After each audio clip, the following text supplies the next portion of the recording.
Hello again, everybody. Zack Attack is here with my WWE Raw review for this Monday, October 23rd of 2017, emanating from Green Bay, Wisconsin, the home of the Packers and, of course, the home of Mr. Kennedy Anderson. You get the rest. Of course, stemming the aftermath of TLC, but it was more like the world of the next pay-per-view. I said it at the end of my review last night of TLC about tonight's Raw that we're going to go on to the next pay-per-view tonight as officially the World of Survivor Series begins. I predicted that last night, and I am so right. We got live interpromotional matches signed, and we had an invasion of sorts. As you see from my subtitle, we had an invasion of a blue brand. Very interesting stuff there. Besides that, yeah, there was a decent little Raw tonight. Building towards Survivor Series, some decent segments, and some decent matches. We had a couple TLC rematches. So, there you go. We will begin Raw with Kurt Angle. Of course, triumphant last night after his shocking surprise return to the ring for the first time in 11 years in a WWE ring after replacing Roman Reigns thanks to a viral infection, taking him and Bo Dallas's brother Bray out of TLC. So Angle was getting the "You Still Got a Chance." Probably those guys didn't watch me TNA in WCPW. But Angle was happy and still battered and bruised and beaten up from TLC. But like I said, he had a mentality I thought Raw was going to have tonight. TLC was last night. Rear view mirror. Time for Survivor Series. Now, they're doing things a little differently this year for Survivor Series. Last year they had 3 traditional Survivor Series matches with men, women, and tag team, and all the champions were on those respective teams. This year, not only are we going to have only 2 traditional Survivor Series matches, a men's and a women's, no tag team Survivor Series match this year. As of now, all the champions will be facing off against each other in individual matches. That's another difference this year. We're going to have champion versus champion matches. We're going to have basically every champion, but the Cruiserweight champion will be in action against each other. We got the mid-card title battle. We have the U.S. champion from SmackDown, Baron Corbin, to take on The Miz, the Intercontinental champion. We have the tag champs from each brand head-to-head. Rollins and Ambrose against the Usos. There goes a rescheduled Shield reunion. Once again, brushing the complete Shield reunion off to maybe Royal Rumble. And then we have the women's champs going head-to-head. Bliss against Natalya. When it comes to Miz and Baron, who the hell is everyone going to cheer for? Because you have 2 heels. Probably everyone's going to cheer on Miz because people hate Corbin more. And the match that was reportedly set to happen, and now it's official. Angle kind of jumped the gun by announcing it before the Brock Lesnar segment. As it will be Brock Lesnar, the Universal Champion from Raw, taking on the SmackDown WWE Champion, the modern day Maharaja, Jinder Mahal. It's Mahal, Angle. You may have to brush up on your SmackDown watching, not just focus on your own show. Really watch the product and know how to pronounce Jinder's last name. So as Angle was running down the big matches signed already, we have Miz to interrupt, saying he wasn't happy about Angle inserting himself in the match last night. Well, we had to because they hit the panic button and no big draw to replace Roman. Because the Shield was the big draw. 2 out of 3 ain't bad, Meatloaf said, but it wasn't the case. It wasn't the same without Roman. Hate Roman or not, Shield's there to get him over, and he got sick before he was supposed to get over on the pay-per-view. So his Miz, of course, accompanied by Axel and his tag team partners from last night, The Bar. He was not accompanied by Kane. Nor, of course, Strowman got taken out by a trash receptacle. Was running down Angle and about to isolate Angle. Here comes the Shield to the rescue. But the heels scurried out of the way before damage could be done. But Angle's like, no, Miz. You and your boys are going to stay out here. Because right here now, you, Miz, along with The Bar, Sheamus and Cesaro, will go against the Shield's Ambrose and Rollins and a holdover from last night, one-off appearance from my ass, sticking around for a second night, SmackDown Live's The Phenomenal One, AJ Styles, teaming up with the Shield. This was a fun opening match, I'll say that much. Great way to open up the show, crowd was hot. Green Bay got a special treat by seeing AJ Styles. Of course, the beginning of an intentional SmackDown invasion. So the faces came in hot. Where Ambrose and Rollins rolling, then splashing. And then you had a triple dive at one point for all three guys. But then the isolation game begun. Onto Ambrose isolated by the heel team. Quick tag, especially from Sheamus and Cesaro, looking good as a team. Miz got some shots in. Before Rollins got a hot tag in. Did all his big moves, a blockbuster, Falcon Arrow, and all that. And it got fast and furious quickly with all the guys. One of my favorite spots was there's a little bit of stretching. Cesaro capitalized it by delivering a nasty uppercut. I think it was AJ. Yeah, it was AJ at one point, towards the end. Everyone's doing other big moves. Miz trying to get some shots in. Everyone was going for the spots, like Styles was going to Styles Clash. He didn't do Calf Crusher, but he did do Styles Clash attempt onto Cesaro. And then Sheamus tried to get the big moves in. And he got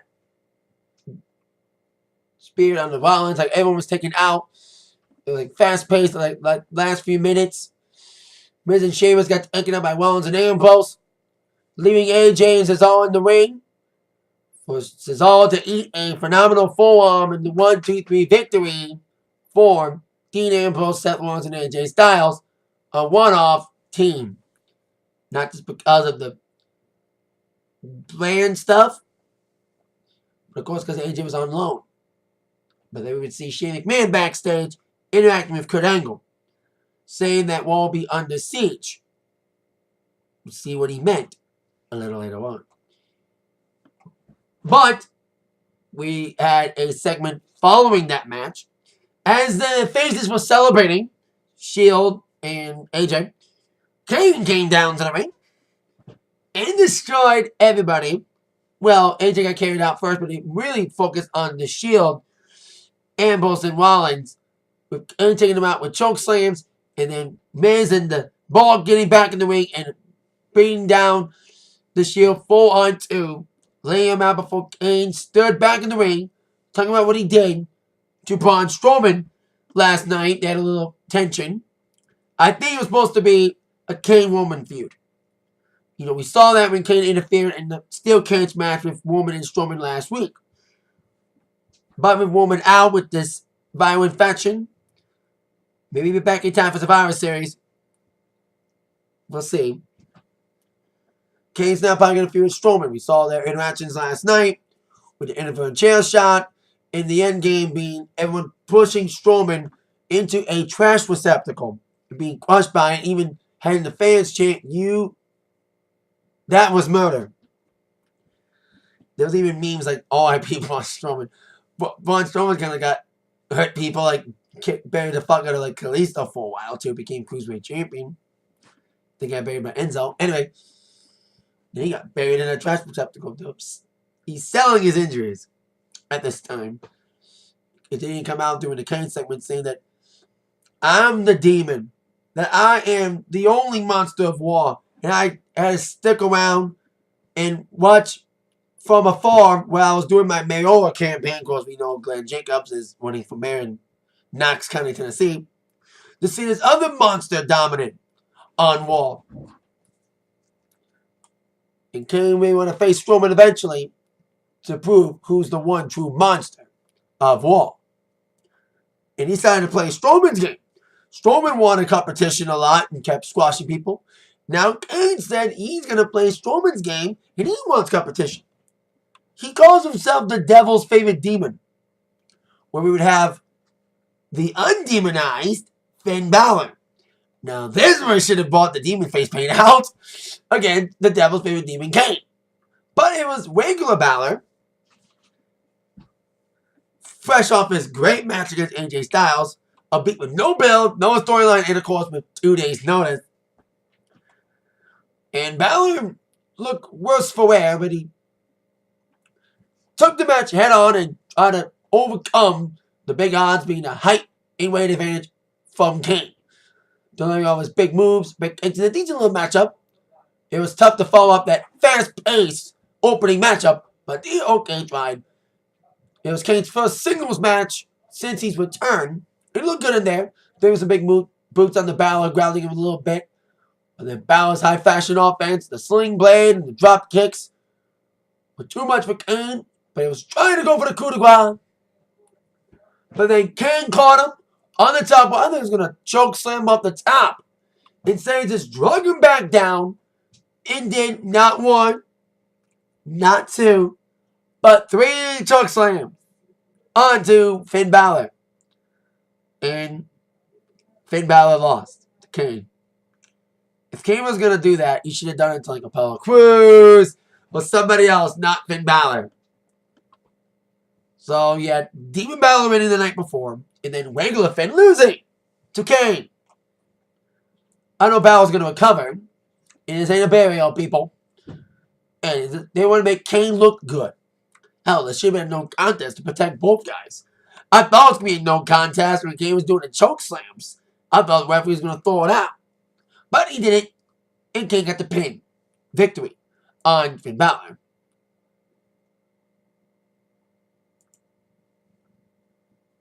So that's that. Next, we have not 1, but 2 women's segments in a row. We had the first of all TLC rematches. It was kind of a semi-rematch with the first match. Just replaced AJ Styles from Kurt Angle and eliminate Kane and Strowman. It was 3-on-3, what it could have been. Instead of 3-on-5. The whole storyline of the Shield overcoming the odds died out with Woman out. But we had Asuka in a TLC rematch against Emma. It almost kind of it was like the match from last night. Only on Raw, but like Asuka got a decent pop, but unfortunately they put the Green Bay Packers up on the screen before Asuka came out. So when Asuka's video started playing, you heard "Go Pack Go." Not a good thing to do when you're hyping up Asuka a lot and you have the fucking Packers on before her in-ring Raw debut. Anywho, Emma had a lot more offense again than she should have, like the match on TLC. Dominated Asuka early. On following a brief early offense from Asuka, including a submission attempt and the hip attack. But at the Emma's offense, especially nailing Asuka against the post, that's what really turned it around for the most part. Asuka did indeed came rolling back with some big strikes. And there was one move where Asuka was going to get pinned by Emma. She was going for Arcana roll. This was the finish here. She got caught in that roll by Asuka into the Asuka lock. And Emma, like she did last night, tapped out yet again. Asuka didn't look as dominant in a Raw debut, but still, she was reasonably entertaining. But should have been more of a squash match. And that's probably going to be a big argument. It is letting Emma get a little too much offense doing both matches against Asuka at TLC and on Raw. Hopefully we get a better squasher match. Should be like Asuka against Dana Brooke or something. Destroy Emma. Destroy Dana Brooke or something next week. So, we'll see where Asuka's going. But I don't think she's going for the Raw Women's title immediately yet. I think the feud between Mickie James and Alexa Bliss is going to continue. Especially seeing our next segment, which, like I said, we had 2 women's segments in a row. A match and then a talking segment with Alexa Bliss. Bragging about having a performance of a lifetime. She looked good in there. she had a good showing against Mickey. You know, they had matches on SmackDown. I think it's better than matches on SmackDown. Because Alexa's gotten a lot better. I don't know, it's been like 8 months since Alexa brought back Mickey to the main roster as El Luchador on SmackDown. But she was a little bit better than she was on SmackDown. No, on Raw. So it's bragging about her big victory against Mickey, but saying that no one was talking about her, that she deserves respect. That everybody else was talking about the whole Finn Balor AJ match. Great promo, by the way, from Bliss. Great heel work here. Talking about how the fans were chanting for everybody else, especially Balor and AJ, saying that you deserve it to everybody, not her. She wanted the fans to chant like the sheep they are, and they kept booing. And then here comes Mickey. But she didn't come to talk. She just came to beat that biscuit butt of Alexa Bliss. Came out, punched her, laid her out with the Mick DDT, and said, you did deserve that. So let's feel, like I said, continue. Because Mickey James did look good in the match. She kind of carried it. You know, the veteran, make fun of age or not, this storyline has been decent, though. Like, it could have gone a lot worse, but with the direction they were heading towards, with, you know, Mickey's age being a factor. Because we've seen silly storylines with Bliss before, just ask Bayley. But didn't go over campy with it. With this old feud. It got Mickey James a lot more visibility lately than she has been. I said it a little bit on Raw last week and on my TLC review about her getting the Dudley Boys treatment, coming in with a big push, but then started being a jobber for the stars. But now, even if she did, like I said, lost to Alexa last night, at least she's still in the picture. And they're not rushing Asuka to the women's title picture. It could be a good thing. It might be a bad thing. Down the line, we shall see. Now on to our next affair. Another TLC rematch. Elias taking on Jason Jordan. First, Elias came out promising an uninterrupted performance following his numerous interruptions last night at TLC from Jason Jordan, throwing promos at him, leaning towards a match at the pay-per-view. So when Elias was singing about Green Bay, he kept getting like little crackles on his guitar after each verse. And he was not happy about that technical difficulties interrupting him. I'm guessing the sound mixing was done by Jason Jordan because he came out and we had ourselves another match. A little bit of last night. Not much to say, not much difference. Let's say this. The only difference was there was a different ending. A screwy one, but it was a screwy ending with kind of a purpose. So, Elias looked good early, stomping away on Jason Jordan. Dominant, but then Jordan came back with some big moves. With a big suplex. With a big belly to belly. And that was followed by Jason dragging Elias up to the floor, just destroying him. He was like very aggressive out there. Shoving him against the barricades. And just slowing him on the outside until Elias went back to the timekeeper's area. Following that onslaught from Jordan. Grabbed the guitar and smashed it across the back of Jordan, causing immediate disqualification. So Jason Jordan won again for the second night in a row, but by a technicality, by DQ, being laid out by Elias in his guitar. I think it's the first time that Elias has used his guitar as a weapon on the main roster. Maybe he used it in NXT, I don't remember, but he probably hasn't used the guitar as a weapon on the main roster yet he did tonight.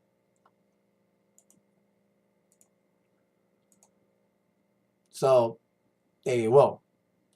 Now on to our next segment.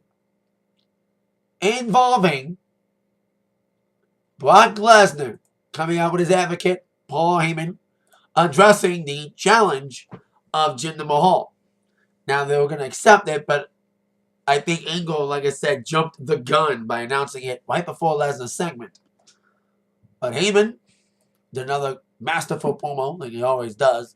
You hate Lesnar's character sometimes, and hate how he works, and how he gets short matches, and the fact he buries everybody worse than Cena, by making everybody look good in the build, and then just destroy him with only one finish, just ask Strowman and Joe. Anyway,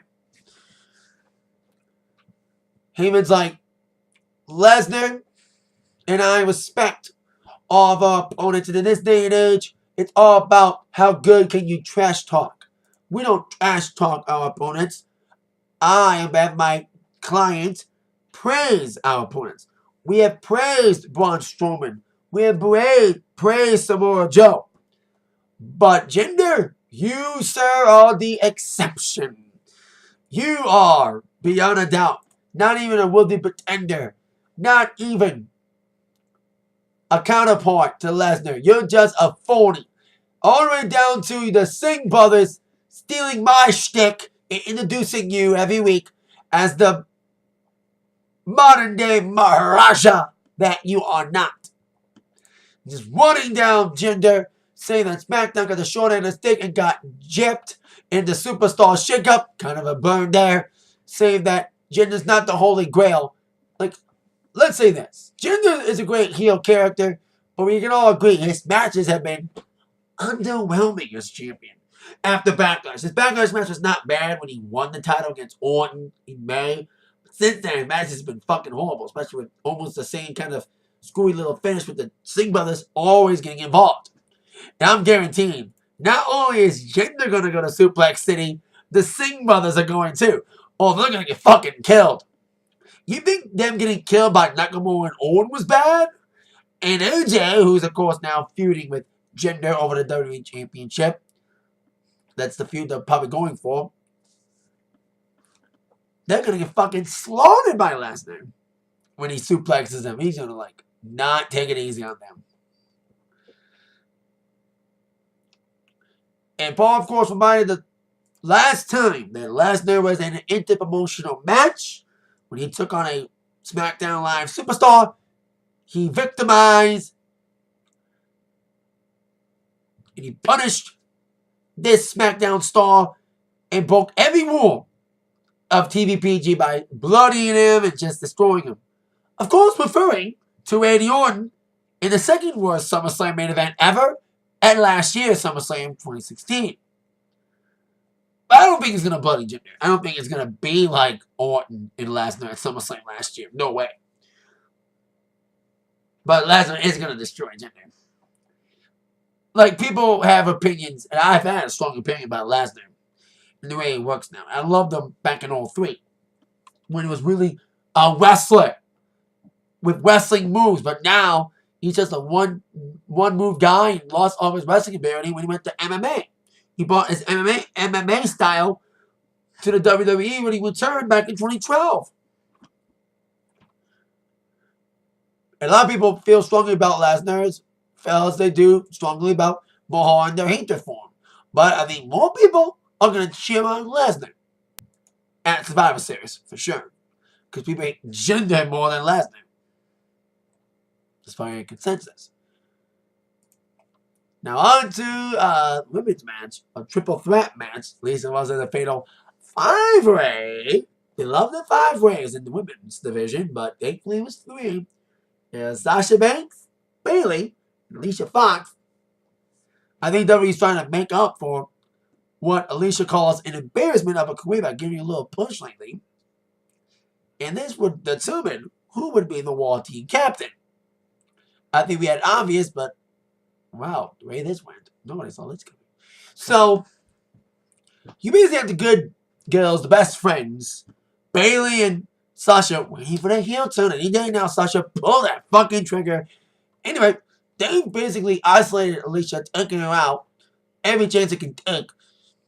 After Alicia had a little bit of offense, a little bit of Northern Light suplex. She does have a good suplex, I'll say that much.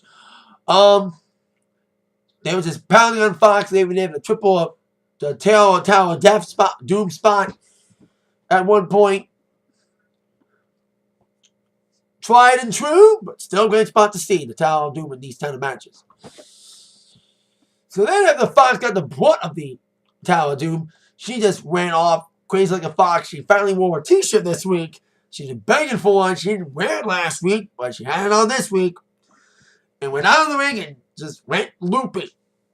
Grabbed the ring bell, started ringing it, match still continued. She walked into a Bayley to belly by Bayley, but Sasha broke the count Lisa took Sasha out before.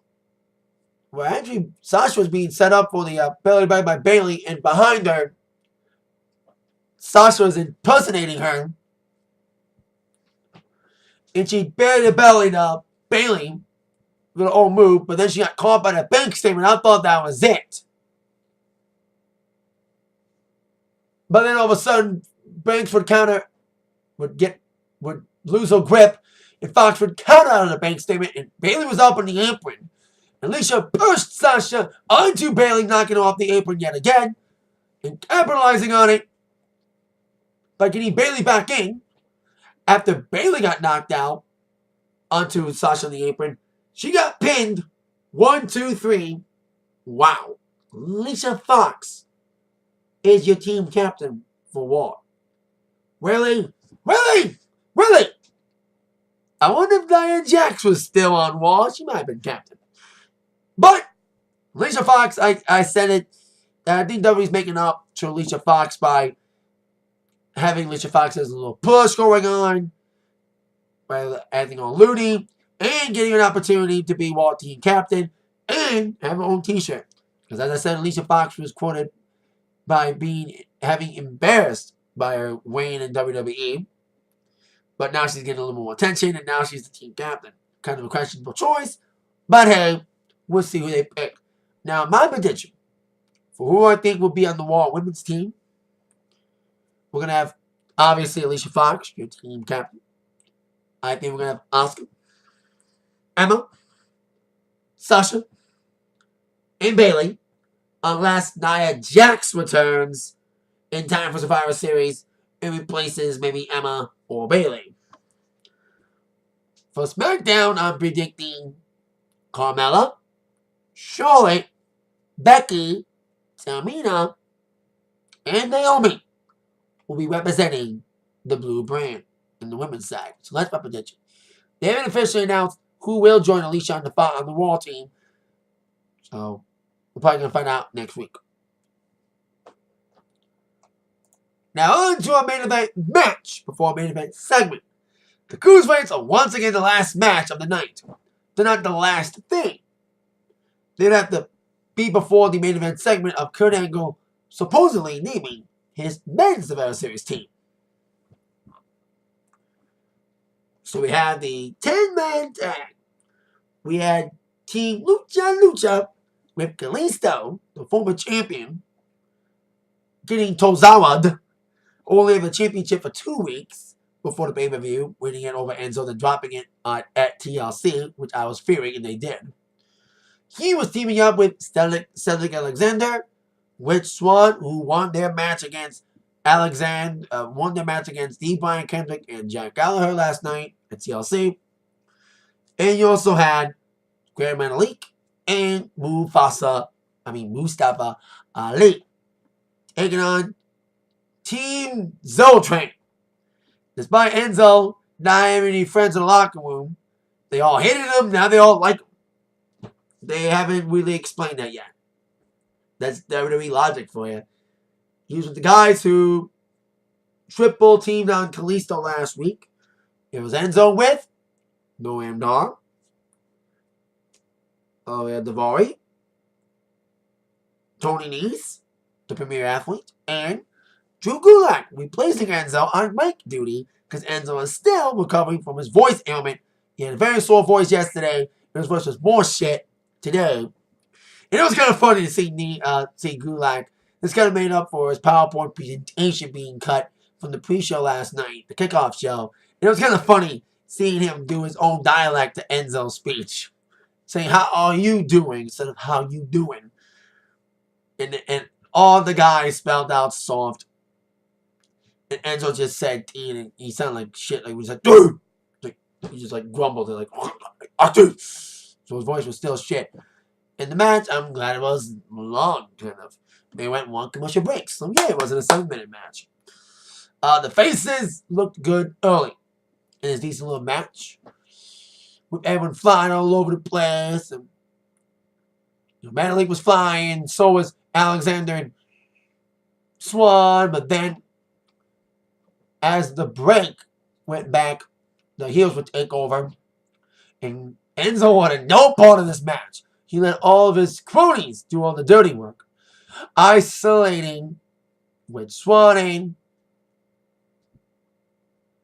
And then there was a big brawl on the outside with all the heels and the faces brawling, leaving the only two guys that Swan and Devoy could tag in would be Kalisto and Enzo.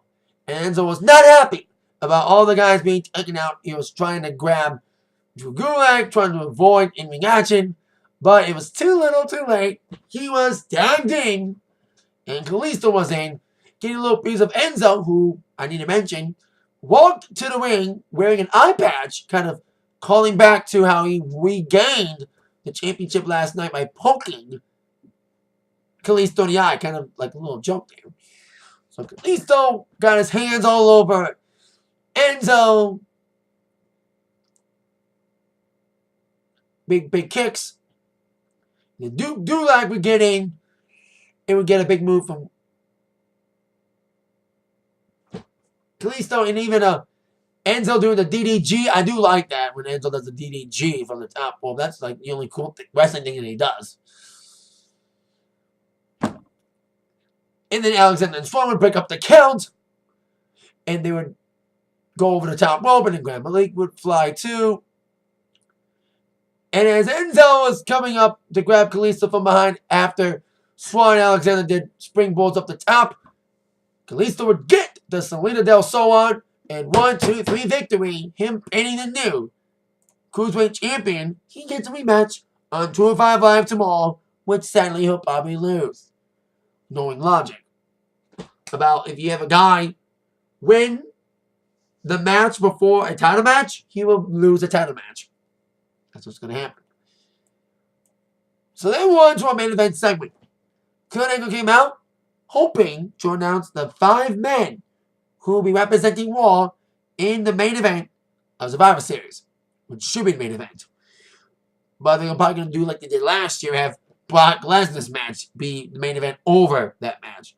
And hopefully, if Lesnar does go main event, hopefully it's A, longer than 5 minutes, and more importantly, longer than his match with Goldberg last year in Survivor Series. But as Kurt was about to announce those names, Shane McMahon was still in the building, and he came out. As I mentioned earlier, Shane said that Angle that Raw will be under siege. Well, he showed him what he meant by coming through the crowd with the entire, most, should I say, of the entire SmackDown Live crew. Now, we did not see Kevin Owens because he went home early from the South American tour citing a family emergency. Thank God it wasn't an illness or a walkout a la Neville or Nia Jax. So, anywho, they had Angle surrounded. And Angle went all the way back to the backstage area. And Shane basically sent out the hounds to feast on the Raw locker room. It was just a great big brawl. I did like this segment to end Raw tonight. To really hype up the Survivor Series. This was a lot better than the booking for the Survivor Series match last year. Like, we had one moment when you had the Raw guys, the SmackDown guys. It was just the 5 guys represented from both teams. But it's the entire roster coming through. And they just destroyed everybody. Starting with the Titus brand. And they went to the men's locker room, laid out Goldust, and this took out like everybody. Even women got a chance to shine because you had Becky, Naomi, Charlotte. I think Tamina and Lana were there too.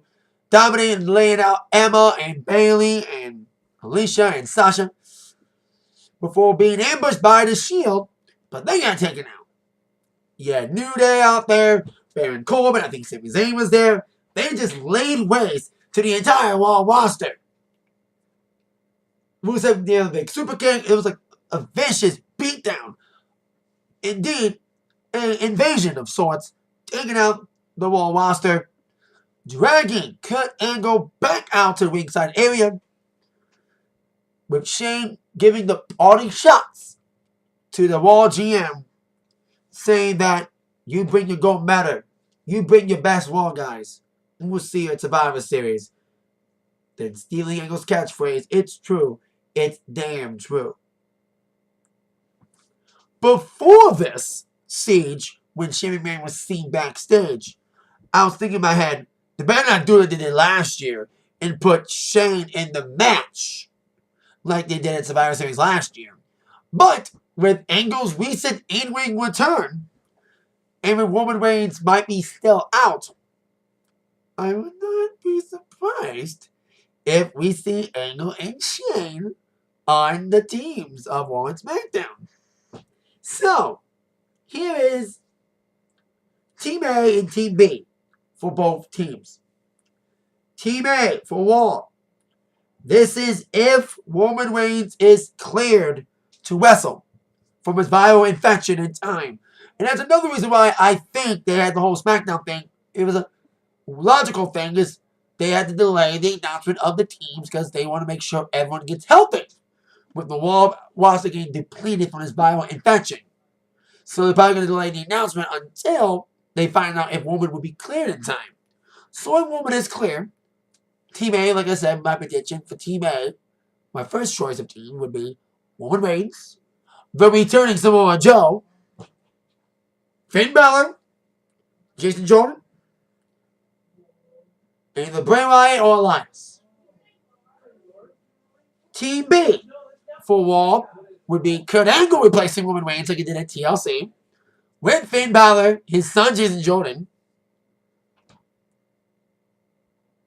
Elias and Wyatt, and if he returns, Braun Strowman. That's another team option. SmackDown, it would be, I think it should be Kevin Owens, Sami Zayn,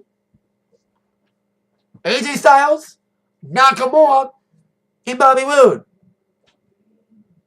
Or Shane replacing Roode. So we'll see if both the GM and commissioners from Raw and SmackDown, respectfully, who are able to be cleared, unlike Daniel Bryan, will be added. I don't think they should be added, because we had Shane in the match last year. But if they do add Shane, let him be in it from the get-go. Not just let him replace one of his guys like a week before, like he did to Baron Corbin last year. Just let him be named from the get-go.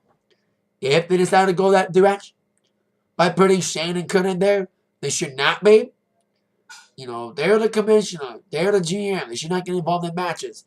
Kurt, it was just circumstance of him being in the match at TLC. Now, Shane is still coming from Hell in a Cell, mind you, which I was at in Detroit. Review on this channel. My little live report, as I called it. So, we shall see what will happen. We'll probably get the names of the men and the women later. You know, we're going to get a tag team one. They said only 2 traditional matches, not 3. But what will happen to the tag teams? You know, are they going to have it after Raw? They didn't announce it. Maybe they will later on. Because what are the tag teams going to do for the pay-per-view? You know, you have New Day, Hot Blows, Usos are in the match already. And, of course, Benjables. So we'll see what they do with the tag teams. They're going to do the tag team traditional match like they did last year, or do another match complete with the tag teams. We'll see. And at least they delayed the man's announcement for a little while. This whole SmackDown siege is my way, like I said, their way of delaying the men's announcement for Raw, so they make sure everyone gets better, like Roman and Wyatt and all that. So that's it for my Raw review this evening. With that in mind, you've all been attacked by the review from Zach. See you all later. Bye-bye.